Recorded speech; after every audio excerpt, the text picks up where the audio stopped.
When did you make up your mind?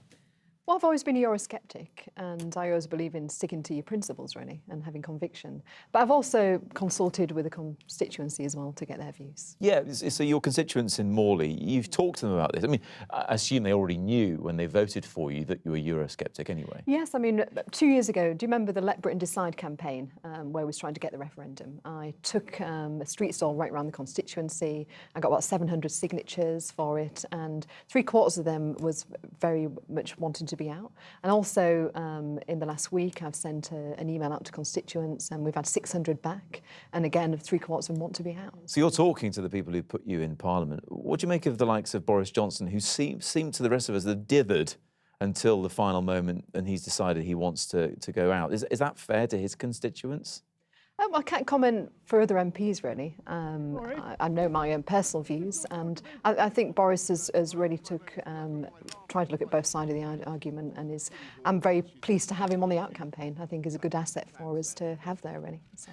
There's a lot of talk that any rift in the Conservative Party will be healed on June the 24th, whatever the result. Do you really think that's the case? Because there seemed to be a big split developing, not just in the party, but inside the cabinet as well.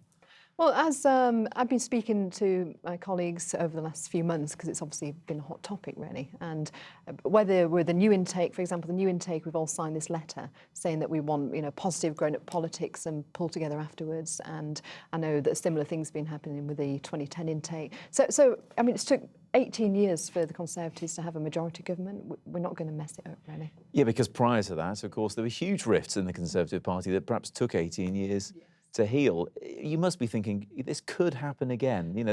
This could hand the next election to the Labour Party, or anyone else for that matter, on a plate when you've only just won a majority, which surprised everybody. I think the difference is this time, though, we've got a Prime Minister who, after 40 years, has given us this referendum.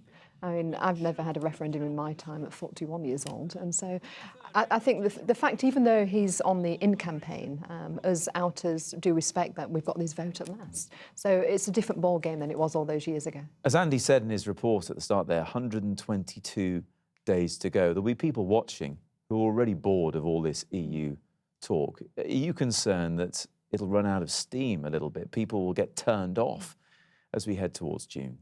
I think that's always a possibility, but I think it's important that both camps really, we create a bit of excitement, but I think it's important to get down on the ground as well. I mean, I'm going to be doing a lot in Yorkshire to sort of get people's views, but also sell the fact that let's support the Out campaign. So it's the groundwork as well, really, and engagement. I mean, I've got lots of leaflets going out over the next 2 weeks about the campaign. So.